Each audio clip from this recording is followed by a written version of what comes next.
প্রধানমন্ত্রী নরেন্দ্র মোদীর সঙ্গে দেখা করলেন এনসিপিআই সাংসদ সুদীপ বন্দ্যোপাধ্যায়। এনসিপিআই এনডিএর সব থেকে বড় শরিক।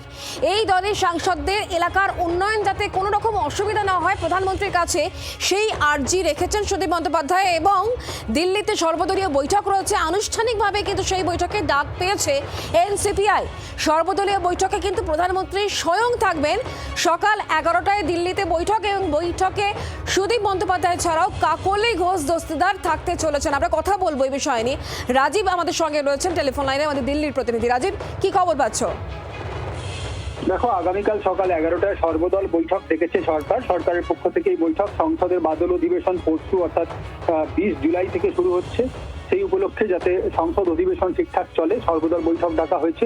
উল্লেখযোগ্য এবং তাৎপর্যপূর্ণ বিষয় হলো সেই সর্বদল বৈঠকে এনসিপিআই অর্থাৎ যে তৃণমূল কংগ্রেস থেকে ভেঙে পৃথক 20 জন সাংসদ গিয়েছেন এনসিপিআই দলে যোগ দিয়েছেন, তাদের ডেকে পাঠানো হয়েছে।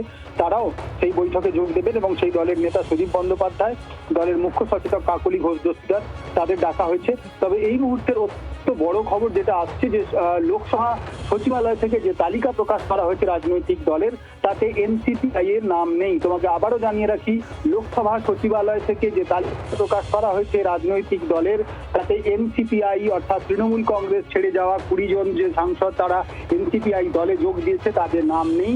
তৃণমূল কংগ্রেসের 28 জন সাংসদ এবং তাদের নেতা অভিষেক বন্দ্যোপাধ্যায়, এই কথা উল্লেখ করা হয়েছে লোকসভা। অর্থাৎ যে ঘটনা একেবারে উল্লেখযোগ্য, এতে একেবারে বলা যেতে পারে টুইস্ট। অভিষেক বন্দ্যোপাধ্যায়কে এই 28 জন সাংসদের নেতা হিসেবে বলা হয়েছে। এই যে বিজ্ঞপ্তি তাতে উল্লেখ করা হয়েছে 20 জন সাংসদ তারা আলাদা বসতে চেয়েছেন, তাদের পৃথক বসার ব্যবস্থা করা হয়েছে।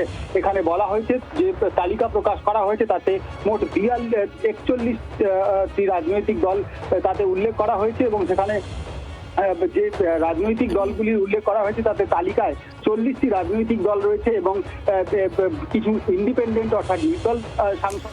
রাজীব, অবশ্যই আমাদের সেদিকে নজর থাকবে। অনেক ধন্যবাদ। বাংলার আওয়াজ, বাঙালির আবেগ, জি 24 ঘন্টা।